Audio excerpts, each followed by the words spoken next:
मैं doctor Mukesh Kumar, associate professor MSJ college Bharatpur से आज माइक्रोटॉमी के बारे में डिस्कस करूंगा। एक्चुअली ये जो टॉपिक है वो एमएससी प्रीवियस फाइनल और रिसर्च स्टूडेंट्स के लिए है।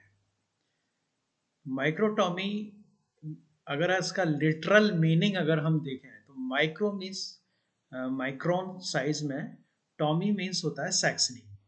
ठीक है, तो ये जो एक टेक्निक है और ये एक हिस्टोलॉजी की टेक्निक है, इसमें हम लोग करते क्या हैं कि डबल स्टेनिंग प्रोसेस है।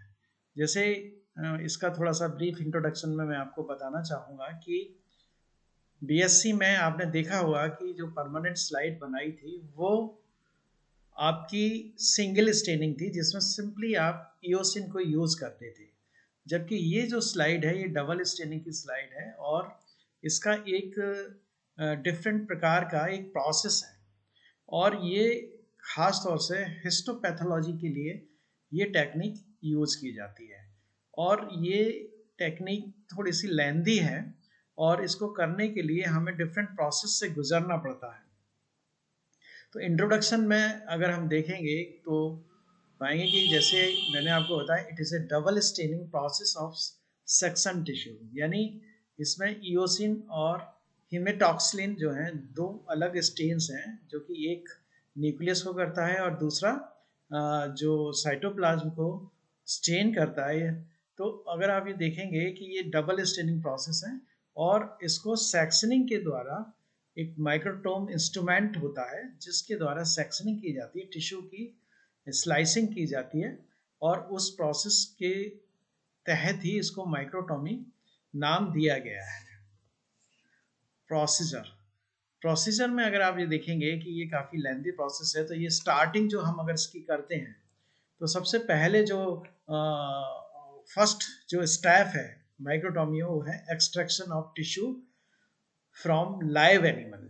यानी किसी भी, हम इसमें से ऐसा नहीं है कि कोई भी या फ्रेशली किल्ड एनिमल होना चाहिए। ऐसा नहीं है कि बहुत समय से या पुराना मरा हुआ एनिमल रखा हुआ है उसमें से आप उस टिश्यू को निकाल लें, क्योंकि उसको निकालने से दिक्कत ये होगी कि टिश्यू में पोस्टमार्टम चेंजेस जो है, यानी काफ़ी समय हो गया है तो सेल्स के हिस्टो आर्किटेक्चर में वो चेंज हो चुके होंगे, तो हम नॉर्मल स्ट्रक्चर ऑफ टिश्यू को नहीं देख पाएंगे।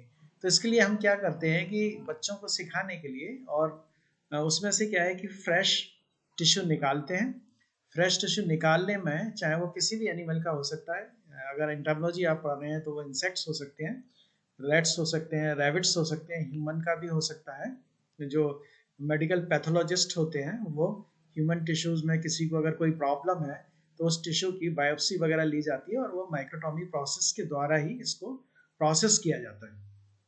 तो एक्सट्रैक्शन ऑफ टिश्यू का मतलब ये है कि बिल्कुल फ्रेश टिश्यू निकाला जाता है और उसको उस टिश्यू की क्लियरिंग की जाती है। कई बार क्या होता है कि कोई भी टिश्यू जो होता है वो एडजॉइनिंग टिश्यू से मिला हुआ होता है, तो हमें उस टिश्यू का अगर हिस्टोलॉजी देखनी है तो हम उसके जो साइड के टिश्यूज हैं उनको हटा देंगे, उनको क्लीन करेंगे और इसकी फिर क्या करेंगे, washing of tissue. Washing of tissue का मतलब ये होता है कि फिर इसको डिस्टिल वाटर में हम इसको वॉश करते हैं, क्योंकि जैसे मान लीजिए अगर हमने मैमल्स वगैरह लिया है या कोई दूसरे एनिमल्स भी हैं तो उसमें क्या होता है, काफ़ी ब्लीडिंग होती है, ब्लड निकलता है।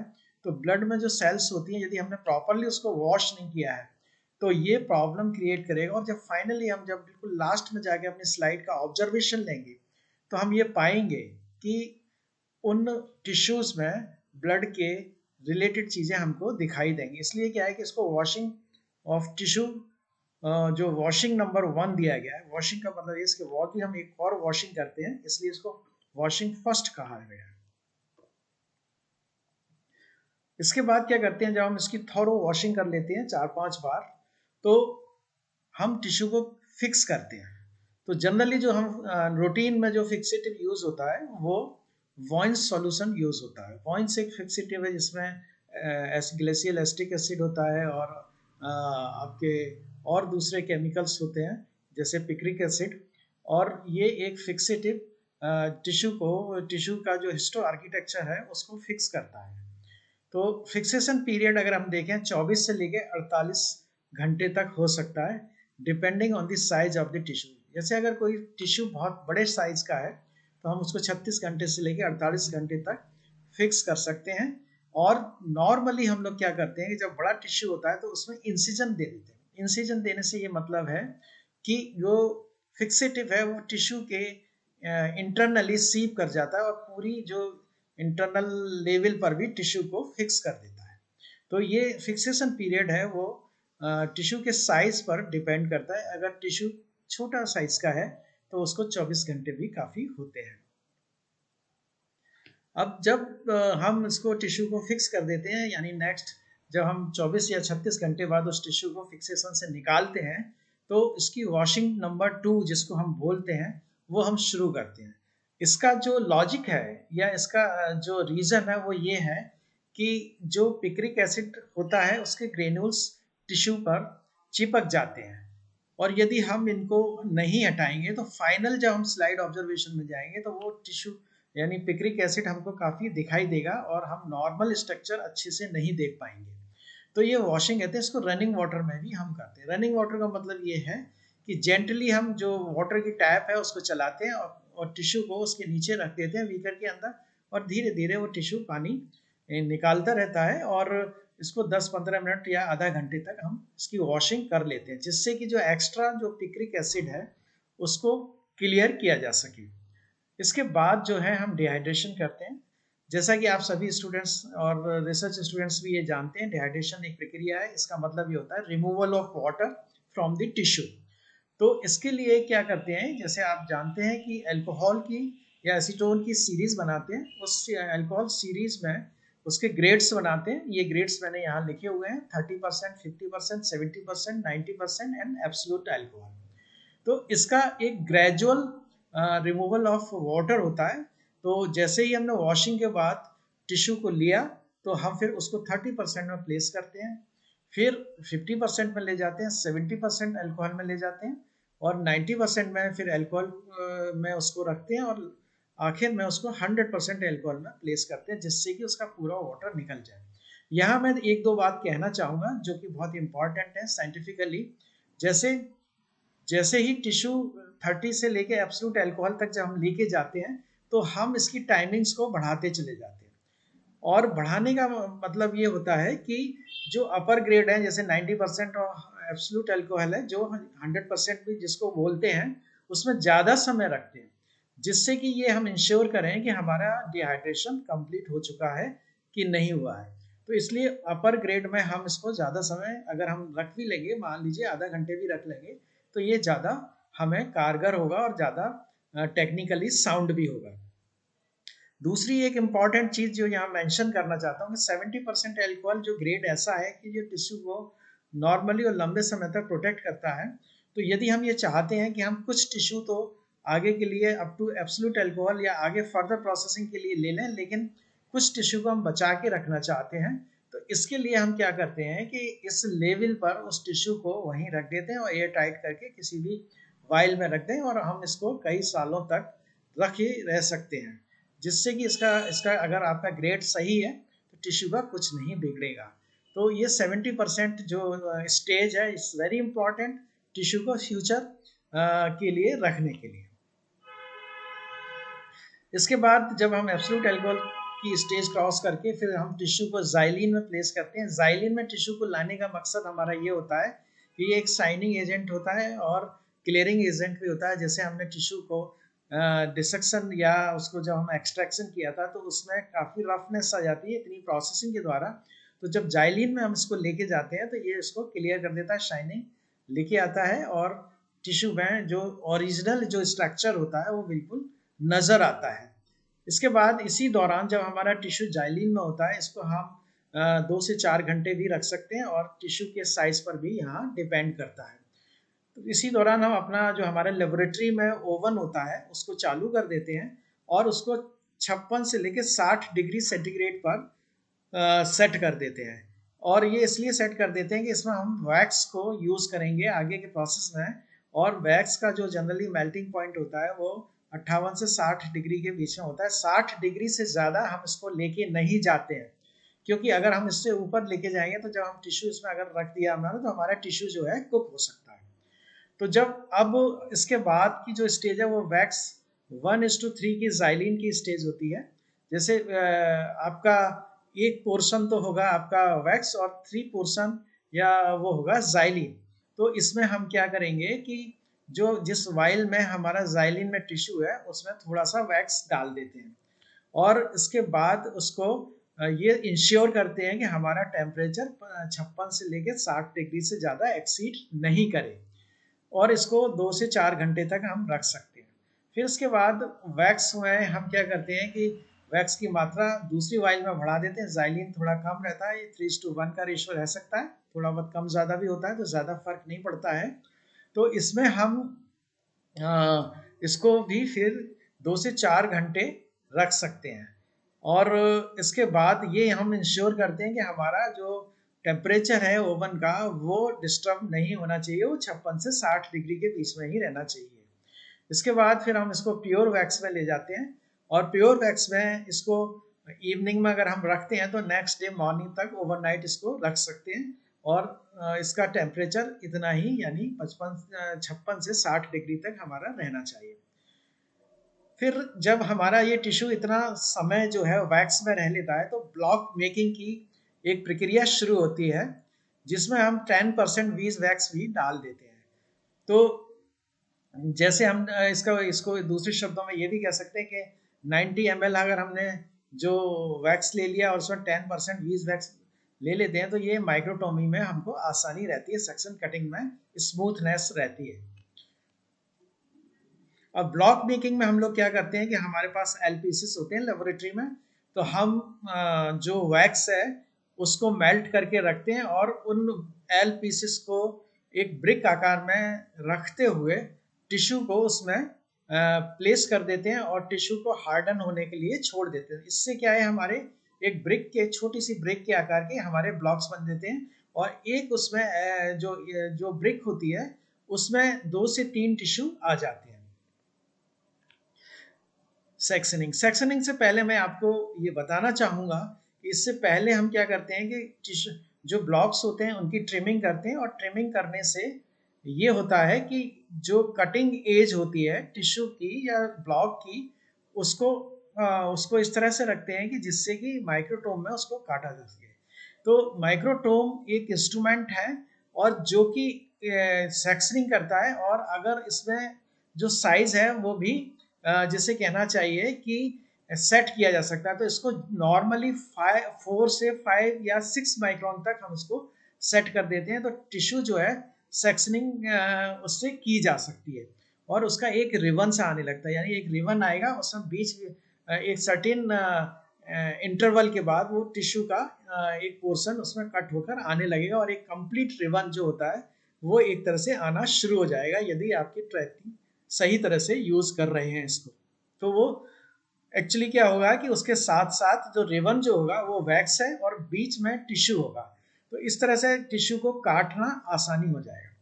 इसके बाद हम क्या करते हैं जब हमारे पास जो रिबन है जिसमें सेक्शन है हमारा जो हमारा डिजायर्ड टिश्यू है, इसी दौरान कुछ स्लाइड्स लेते हैं, नीट एंड क्लीन स्लाइड्स लेते हैं, उनको जाइलिन से बिल्कुल साफ कर लेते हैं और उस पर एग एल्बुमिन जो हमने लेबोरेटरी में बनाया होता है उसका स्मेरिंग कर देते हैं। स्मेरिंग मतलब उसको लगा देते हैं जिससे क्या होता है कि उसके ऊपर ये रिबन्स हम रख देते हैं स्लाइड के ऊपर और रिबन को रखने के बाद ये एक्चुअली क्या होता है कि जो एग एल्बुमिन होता है वो टिश्यू को तो अपने से चिपकाए रखता है, लेकिन जब हम जाइलिन में इसको लेके जाएंगे तो वैक्स को हटा देगा तो हमारा खाली टिश्यू बचेगा। इसका ये जो वर्क होता है एग एल्बुमिन का। इसके बाद हम क्या करते हैं जब हमारी स्लाइड्स हमने 10 20 50 स्लाइड्स जो भी पहले सेक्शनिंग कर लेते हैं फिर रिबन आ जाते हैं और उसके बाद हम स्मेरिंग करते हैं और स्मेरिंग जो एग एल्बुमिन की होती है उसके ऊपर अपन रिबन प्लेस कर देते हैं और रिबन प्लेस करने के बाद इनमें रिबन्स में जो टिश्यू है टिश्यू के जो सेक्शंस हैं उनमें थोड़े रिंकल्स होते हैं, तो इन रिंकल्स को हटाने के लिए हम क्या करते हैं कि हॉट प्लेट पर टेम्परेचर 60 से लेके 70 डिग्री सेट करने के बाद उस पर रख देते हैं और ये मॉनिटर करते हैं कि रिबन जो है स्प्रेड हो जाए और टिश्यू भी हमारा स्प्रेड हो जाएगा। तो बिल्कुल एक जैसे हम किसी पेपर या कपड़े को प्रेस करते हैं, इस तरह से हमारा टिश्यू बिल्कुल स्प्रेड हो जाता है, जिससे अगर हम फाइनल माइक्रोस्कोप में जब देखेंगे तो बिल्कुल टिश्यू जैसे नॉर्मल आपकी बॉडी में जिस तरह से टिश्यू होता है, कोई भी ऑर्गन का टिश्यू होता है, तो बिल्कुल हमें उसी तरह से नजर आएगा। तो ये स्प्रेडिंग का ये लॉजिक है। इसके बाद जब ये टिश्यू जो है स्प्रेड हो जाते हैं वैक्स के साथ, तो इसका हम आगे की प्रोसेसिंग करते हैं, जिसमें मेनली हमारी अल्कोहल सीरीज यूज होती हैं। ये अल्कोहल सीरीज दो स्टाइल में यूज होती हैं। एक पहली जो तरीका है वो है डिसेंडिंग अल्कोहल सीरीज बोलते हैं। डिसेंडिंग का मतलब ये होता है, ये दूसरी सीरीज होती है असेंडिंग सीरीज। तो डिसेंडिंग में क्या होता है कि हम ऊपर के जो ग्रेड्स हैं उससे शुरू करते हैं और नीचे तक उसको ले जाते हैं। तो ये डिसेंडिंग अल्कोहल सीरीज होती है। तो जैसे ही हमारा टिश्यू जब स्प्रेड हो चुका है हॉट प्लेट पर और वैक्स के द्वारा और उसमें कोई रिंकल्स नहीं है, तो हम उसको सबसे पहले ज़ाइलिन में प्लेस करते हैं। इसमें ज़ाइलिन में लाने का जो लॉजिक है वो ये होता है कि जो टिश्यू वैक्स के ऊपर वैक्स के साथ था उसमें से वैक्स हट जाएगा और ज़ाइलिन में इसको 15 से 20 मिनट रख देते हैं स्लाइड्स को, तो खाली हमारा टिश्यू जो है वो बचा रहेगा, बाकी वैक्स वहाँ से डिसअपियर हो जाएगा या ज़ाइलिन में घुल जाएगा। इसका ये लॉजिक होता है। उसके बाद हम टिश्यू को एब्सोल्यूट अल्कोहल में रखते हैं। जैसा मैंने ये कहा, ये डिसेंडिंग सीरीज है, तो हम ऊपर से नीचे की तरफ चल रहे हैं। एब्सोल्यूट अल्कोहल का मतलब 100% अल्कोहल में उसको स्लाइड को प्लेस करते हैं 5 से 10 मिनट के लिए। फिर हम इसको 90% अल्कोहल में 5 से 10 मिनट के लिए रखते हैं।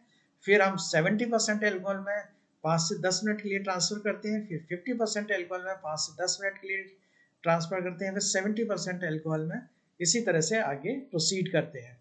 और आगे जो है फिर हम इसको वाटर में लेके आते हैं। वाटर में लेने के बाद फिर हम अपने टिश्यू को, जो कि स्लाइड्स है हमारी, उसको हीमेटॉक्सिलिन में कुछ समय के लिए रखते हैं। इसमें 1 से 2 मिनट के लिए हम रख सकते हैं। हीमेटॉक्सिलिन क्या होगा, वो आपके न्यूक्लियस को स्टेन करेगी और फिर उसको एसिड वाटर में ले जाके स्लाइड को प्लेस कर देते हैं, तो जिससे एक्स्ट्रा हीमेटॉक्सिलिन है वो निकल जाता है और स्लाइड को इसमें काफ़ी समय तक यानी 15 से 20 मिनट तक हम रख सकते हैं। Processing of slide in ascending alcohol series, ये जैसा मैंने आपको बताया डिसेंडिंग के बाद फिर असेंडिंग अल्कोहल सीरीज आती है। तो जब वाटर के बाद एसिड वाटर के बाद हम उसको 30% अल्कोहल में अपनी स्लाइड को ले जाते हैं। इसको डिहाइड्रेशन प्रोसेस बोलते हैं। जो पिछली वाली स्लाइड में था वो हाइड्रेशन था और इसमें जो है डिहाइड्रेशन है, यानी इसका मतलब ये हुआ कि हम वाटर को रिमूव करना चाह रहे हैं। तो इसको 30% अल्कोहल में ले जाते हैं। फिर हम इसको 50% अल्कोहल में ले जाते हैं, 70% में ले जाएंगे, स्लाइड को ट्रांसफर करेंगे, फिर इसको स्टेनिंग करेंगे ईओसिन में। तो ईओसिन जो साइटोप्लाज्मिक जो स्टेन होती है और उसको फिर हम 90% अल्कोहल में उसको प्लेस कर देंगे। इसमें ईओसिन जो है हम स्टेनिंग के लिए 30 सेकंड से लेके 1 मिनट तक इसमें रख सकते हैं। उसको पहले बनाने के बाद इसको टेस्ट कर लेते हैं कि कितनी देर में ये स्टेन लेगा। और इसके पश्चात हमारी स्लाइड जो है एब्सोल्यूट अल्कोहल में आएगी। जब एब्सोल्यूट, जैसा मैंने आपको पहले भी बताया था कि डिहाइड्रेशन में जो हमारे ऊपर के जो ग्रेड होते हैं उनको उसमें हम स्लाइड का जो टाइमिंग्स है वो बढ़ा देते हैं, जिससे कि we have to ensure that कि डिहाइड्रेशन इज कंप्लीट। अगर हमारा डिहाइड्रेशन कंप्लीट नहीं होगा तो हमें उसमें मिल्की अपीयरेंस नज़र आएगी और हमारी स्लाइड अच्छी नहीं बनेगी और हमारी जो इतनी लेबर है वो पूरी मेहनत है वो पूरी तरह से बेकार चली जाएगी और स्लाइड जैसी दिखनी चाहिए वैसी नहीं हमको हम उसको ऑब्जर्व नहीं कर पाएंगे। जब एब्सोल्यूट अल्कोहल में आने के बाद फिर हम अपनी स्लाइड को ज़ाइलिन में लेके जाते हैं। ज़ाइलिन जैसा मैंने आपको बताया क्लियरिंग एजेंट है, शाइनिंग लाता है और ये भी बताता है कि whether dehydration process is complete और नॉट। क्योंकि अगर डिहाइड्रेशन प्रोसेस कंप्लीट नहीं हुआ है तो जैसे ही स्लाइड आप अपनी ज़ाइलिन में प्लेस करेंगे तो उसमें एक तरह से मिल्की अपीयरेंस आ जाएगी और स्लाइड में थोड़ा सा दूधियापन सा आ जाएगा और एयर बबल्स भी दिखाई देंगे। तो अगर ऐसा आपको नजर आता है तो आप immediately you take back your slide to absolute alcohol, fresh absolute alcohol ले लीजिए और उसमें स्लाइड को रख दीजिए और फिर उसको काफ़ी आधा 1 घंटे तक रहने दीजिए और उसके बाद फिर ज़ाइलिन में लेके आइए। क्योंकि यहाँ पर आप करेक्टिव मेजर ले सकते हैं, लेकिन अगर आप आगे प्रोसेस कर गए तो आपकी स्लाइड एक अच्छी स्लाइड में नहीं बनेगी और अच्छे से आप ऑब्जर्वेशन नहीं कर सकेंगे। तो ज़ाइलिन का ये यहाँ पर एक ये इंडिकेशन देती है। इसके बाद जब ज़ाइलिन में हम आधा घंटे या 2 से 3 घंटे भी रख सकते हैं, स्लाइड उसमें पड़ी रह सकती है, और उसके बाद फिर हम स्लाइड को निकालते हैं और उसके बाद जो एक डीपीएक्स परमानेंट माउंटेंट होता है और कवर सिल की सहायता से अपने टिश्यू को माउंट कर देते हैं और इस स्लाइड को ओवन में ड्राई करने के लिए रखते हैं। ओवन में इसलिए रख देते हैं ड्राई करने के लिए कि बहुत ज़्यादा टेम्परेचर नहीं रखते हैं इसको, 50 40 50 60 डिग्री तक रख देते हैं कि कई बार क्या होता है कि जब हम कवर स्लिप रखते हैं तो उसमें एयर बबल्स आ जाते हैं, तो हम उनकी हटाने की भी कोशिश करते हैं तो वो हटते नहीं हैं, जितना हटाते हैं कई बार टिश्यू में ट्रैप हो जाते हैं। तो अगर हम ओवन में रख देंगे तो 50 डिग्री से ज़्यादा टेम्परेचर, 40 50 डिग्री से ज़्यादा नहीं होना चाहिए, तो उसमें अपने आप ही वो जो एयर बबल्स हैं वो कवर स्लिप से बाहर आ जाते हैं एक दो घंटे के बाद, और डीपीएक्स भी हार्ड हो जाता है। डीपीएक्स इसलिए यूज करते हैं कि ये ट्रांसपेरेंट होता है और इसका रिफ्लेक्टिव इंडेक्स ग्लास के बराबर होता है, तो जब आप स्लाइड देखते हैं तो बिल्कुल ट्रांसपेरेंट होता है आसानी से, जैसे आप ग्लिसरीन के द्वारा देखते थे ऐसे ही यहाँ देखते हैं, लेकिन इसकी हार्डनिंग प्रॉपर्टी की वजह से इसको परमानेंटली टिश्यू को स्लाइड और कवर स्लिप से चिपका देता है। आखिर में हम अपनी स्लाइड को माइक्रोस्कोप की सहायता से देखते हैं और अपनी ऑब्जर्वेशन लेते हैं, चाहे हम रिसर्च कर रहे हो चाहे हम एमएससी में किसी भी टिश्यू की स्लाइड बना रहे हैं।